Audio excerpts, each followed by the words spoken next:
दो ठग और एक चालाक औरत। शहर के सबसे व्यस्त बाजार से कुछ ही दूरी पर एक छोटी गली थी, जहां की गलियों में धूल भरी हवा और पुराने मकानों की खुशबू मिलती थी। इस गली में दो साथी रहते थे, राजू और बबलू। दोनों का नाम ही उनके काम की पहचान था। राजू का दिमाग तेज था, पर मेहनत से उसे नफरत थी। बबलू का दिल बड़ा था, लेकिन उसका दिमाग अक्सर आराम करने की सोचता रहता था। दोनों मिलकर धोखा करने और लोगों को ठगने के लिए एक दूसरे का साथ देते थे। एक दिन दोनों गली के एक पुराने चाय की दुकान पर बैठे थे। चाय की चुस्की लेते लेते राजू ने बबलू से कहा, यार, अब ये छोटे मोटे ठगाई से कुछ नहीं होता, हमें कुछ बड़ा करना चाहिए। बबलू ने चाय के प्याले को हाथ में घुमाते हुए पूछा, क्या बड़ा? ये तो शहर में कई लोग करते हैं। राजू ने अपनी बात को धीरे धीरे आगे बढ़ाया।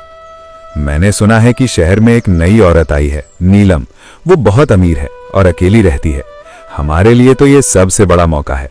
बबलू ने आंखें फैलाकर कहा, अकेली औरत? वो तो समझदार होगी, ऐसे लोगों को धोखा देना आसान नहीं होता। राजू ने मुस्कुराते हुए कहा, समझदार तो हर कोई होता है, लेकिन हमें बस एक सही योजना चाहिए। हम उसे ये विश्वास दिला देंगे कि शहर में किसी खतरनाक गिरोह की खबर है और उसे सुरक्षित जगह भेजना है। फिर हम उसके घर का सामान सुरक्षा के नाम पर बाहर निकाल लेंगे। बबलू ने कहा, लेकिन ऐसा करना बहुत जोखिम भरा है, अगर पकड़ गए तो? राजू ने उसे बीच में ही काट दिया, तुम हमेशा डरते हो। अगर डर से काम करते तो आज तक कुछ नहीं कर पाते। हम बस थोड़ा धैर्य और चालाकी से काम करेंगे। दोनों ने मिलकर योजना बनानी शुरू की।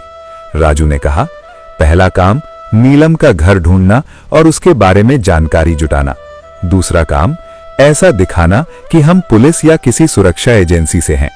और तीसरा काम उसके घर से सामान निकालने का बहाना। बबलू ने फिर भी थोड़ी हिचकिचाहट दिखाई, और अगर वो पुलिस को बुला दे तो? राजू ने उत्तर दिया, तो हम पहले ही निकल जाएंगे। हम किसी भी स्थिति में जल्दी भाग सकते हैं, बस हमें उसे डराना है, उसे भरोसा दिलाना है कि हम उसकी मदद कर रहे हैं। दूसरे दिन राजू और बबलू नीलम के घर के आसपास घूमने लगे। नीलम का घर शहर के एक शांत हिस्से में था, एक पुराना, बड़ा और सुंदर मकान। घर की दीवारें सफेद रंग से पेंटेड थीं और सामने एक छोटा सा बगीचा था। मकान के बाहर एक बड़ी दरवाजा और लोहे की गेट थी। किसी भी आम आदमी को देखकर यही लगता था कि यहां रहने वाला व्यक्ति अमीर है और सावधान भी। राजू ने बबलू से कहा, देखा, यहां तो सुरक्षा के लिए सब कुछ है। यहां के लोग डरते हैं और डर को हम अपने फायदे में बदल सकते हैं। बबलू ने कहा, लेकिन क्या नीलम अकेली रहती है? कोई परिवार नहीं है? राजू ने कहा, हाँ, यही तो हमारी जीत है। अकेले लोग ज्यादा सावधान होते हैं, लेकिन अकेले होने की वजह से उनका डर भी ज्यादा होता है। हम बस उस डर का इस्तेमाल करेंगे। फिर दोनों ने नीलम के बारे में और जानकारी जुटानी शुरू की। वे बाजार में दुकानदारों से पूछते, गली में रहने वालों से बातें करते और नीलम की आदतों को समझने की कोशिश करते। उनको पता चला कि नीलम शहर में हाल ही में आई थी और उसने खुद का एक छोटा व्यवसाय शुरू किया था। लोगों का कहना था कि वो बहुत मेहनती और आत्मनिर्भर है, लेकिन कोई भी उसकी पहचान को लेकर ज्यादा खुलकर बात नहीं करता था, जैसे लोग किसी रहस्य को छिपा रहे हों। राजू को यह बात और भी दिलचस्प लगी। उसने कहा, देखो बबलू, अगर लोग उसके बारे में खुलकर नहीं बोल रहे तो इसका मतलब है कि वो कुछ छुपा रही है और हम उसी छुपे हुए हिस्से को पकड़ेंगे। बबलू ने पूछा, क्या हम उससे मिलेंगे? अगर हम सीधे मिल गए तो क्या नहीं पकड़े जाएंगे? राजू ने कहा, हम सीधे नहीं मिलेंगे। हम उसे एक ऐसा संदेश भेजेंगे कि वो खुद हमारी मदद के लिए आए। हम उसे डराएंगे और फिर उसे सुरक्षा के नाम पर अपना सामान निकालने को कहेंगे। दोनों ने योजना को और मजबूत करने के लिए एक नकली पहचान बनाई। राजू ने खुद को सुरक्षा अधिकारी बताया और बबलू को सहायक कहा। दोनों ने एक नकली पहचान पत्र और कुछ दस्तावेज बनाए।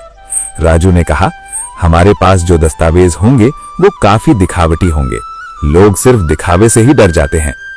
फिर दोनों ने अपने कपड़ों पर भी ध्यान दिया।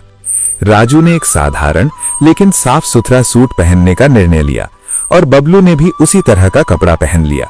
वे जानते थे कि दिखावा ही पहले प्रभाव डालता है।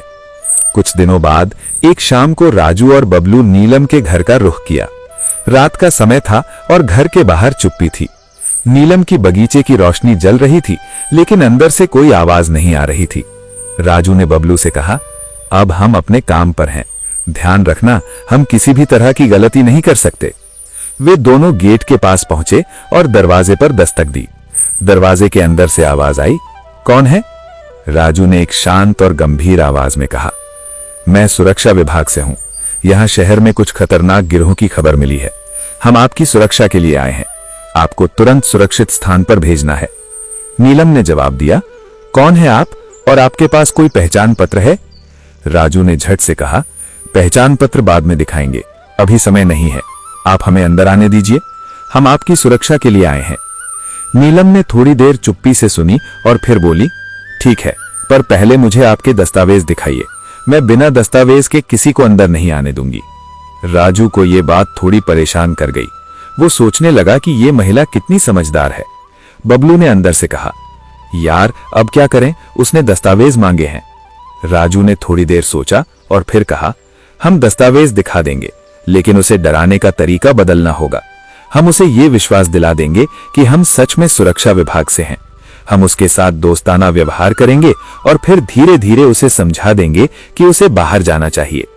राजू ने फिर दरवाजे पर कहा, ठीक है मैडम, हम आपके दस्तावेज दिखाते हैं, लेकिन पहले आप दरवाजा खोलिए ताकि हम आपको बता सकें कि स्थिति कितनी गंभीर है। नीलम ने कहा, आप दस्तावेज दिखाइए, फिर मैं दरवाजा खोलूंगी। राजू और बबलू को लगा कि नीलम ने उनकी चाल को पहले ही समझ लिया है। उनके लिए यह स्थिति मुश्किल हो गई थी, क्योंकि अब उनके पास समय नहीं था। राजू ने अपने दिमाग में योजना को बदलने की कोशिश की। उसी समय नीलम ने दरवाजा खोला और दोनों को अंदर बुलाया। राजू और बबलू अंदर गए, लेकिन वे ये नहीं जानते थे कि नीलम ने उनकी चाल को पहले ही समझ लिया है। नीलम ने शांत होकर कहा, आप लोग अंदर आ जाइए, मैं पुलिस को बुला रही हूं ताकि आपकी पहचान सत्यापित हो सके। तब तक आप लोग यहीं रुके रहिए। राजू और बबलू डर गए। वे भागने की सोचने लगे, लेकिन नीलम ने पहले ही दरवाजा बंद कर दिया था।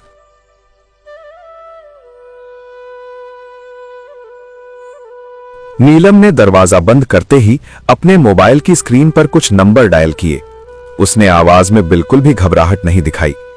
राजू और बबलू को लगा कि अब उनकी योजना पूरी तरह टूट चुकी है। उनके दिमाग में एक ही सवाल घूम रहा था, नीलम ने हमें कैसे पकड़ लिया? राजू ने धीरे धीरे कहा, मैडम आप क्या कर रही हैं? हम सुरक्षा विभाग से हैं। अगर आप पुलिस को बुलाएंगी तो हमारी पहचान खुल जाएगी।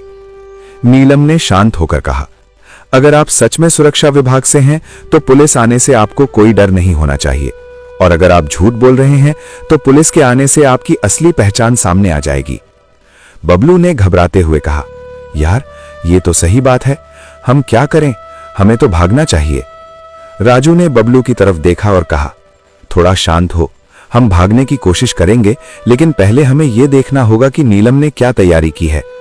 नीलम ने दोनों की बात सुनकर कहा, आप दोनों मेरे घर में हैं, इसलिए मैं आपसे कुछ बातें पूछना चाहती हूं। आप दोनों का नाम क्या है? आप लोग कहां से आए हैं? और आपकी असली पहचान क्या है? राजू ने जवाब दिया, हम सुरक्षा विभाग से हैं। हमारे नाम राजू और बबलू हैं। नीलम ने हंसते हुए कहा, अगर आप सुरक्षा विभाग से हैं तो आपके पास पहचान पत्र होना चाहिए, और अगर आप सही में सुरक्षा विभाग से हैं तो मुझे क्यों डराना पड़ेगा? राजू को लगा कि नीलम सच में समझदार है। उसने बबलू की तरफ देखा और धीरे से कहा, बबलू कुछ सोचो, हमें कोई रास्ता निकालना होगा। बबलू ने कहा, हम बाहर निकलकर भाग सकते हैं, लेकिन दरवाजा बंद है और यहां से भागने के लिए हमें कुछ और सोचना होगा। नीलम ने दोनों की हालत देखी और फिर बोली, मैं आप दोनों से एक सौदे की तरह बात करूंगी। अगर आप सच में सुरक्षा विभाग से हैं तो आप मेरे साथ सहयोग करेंगे, और अगर आप झूठ बोल रहे हैं तो मैं आपको पुलिस के हवाले कर दूंगी।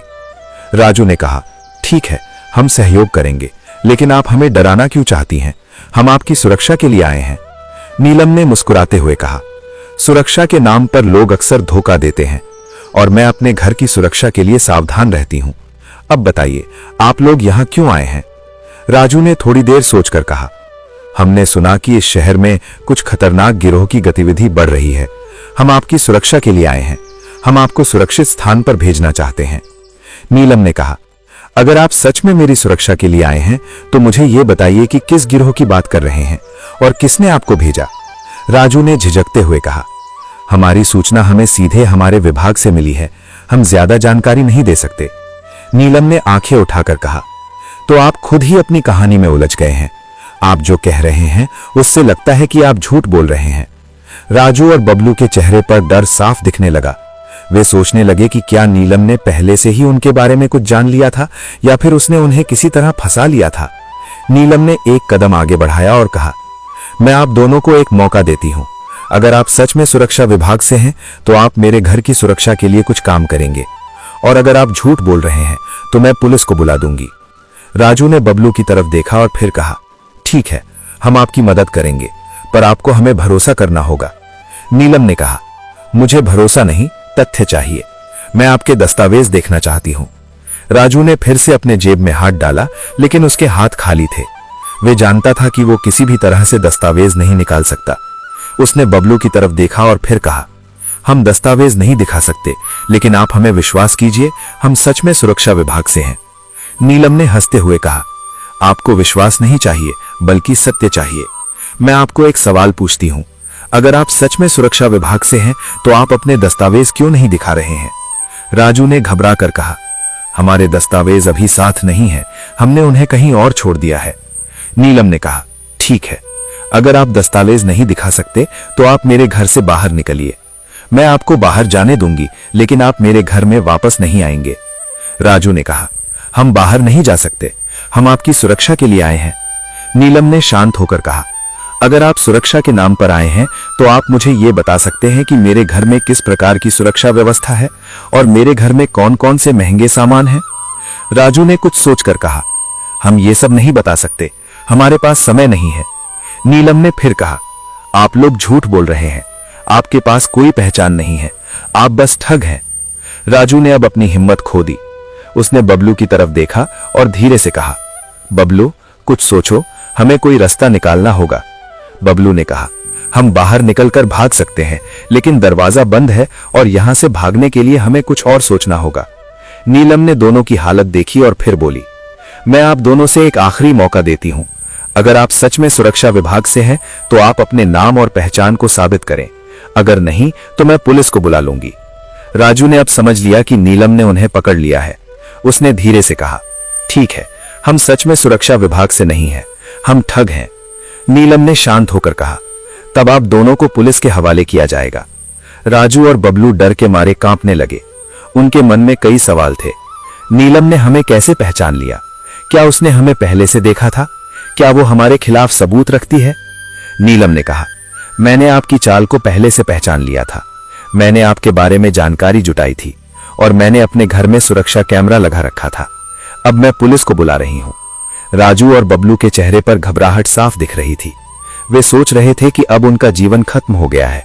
लेकिन तभी नीलम ने एक और बात कही, मैं आपको जेल नहीं भेजना चाहती। अगर आप दोनों सच में बदलना चाहते हैं तो मैं आपको एक मौका दूंगी। आप मेरे घर की सुरक्षा के लिए काम कर सकते हैं, लेकिन अगर आप फिर से धोखा करेंगे तो आपको सजा मिलेगी। राजू और बबलू ने सोचा कि ये उनके लिए एक नई शुरुआत हो सकती है। वे समझ गए कि नीलम उन्हें सजा देने की बजाय सही रास्ता दिखा रही है। राजू ने कहा, मैडम, हम सच में बदलना चाहते हैं, हमें मौका दीजिए। नीलम ने कहा, ठीक है, लेकिन पहले आपको यह साबित करना होगा कि आप सच में बदलना चाहते हैं। आपको मेरे घर के बाहर के सभी सामान को सही जगह पर रखना होगा और किसी भी तरह की चोरी नहीं करनी होगी। राजू और बबलू ने यह शर्त स्वीकार कर ली। वे जान गए कि यह उनके लिए एक नई शुरुआत है। उनके मन में पहली बार डर के साथ साथ एक उम्मीद भी जगी, क्या हम सच में बदल सकते हैं?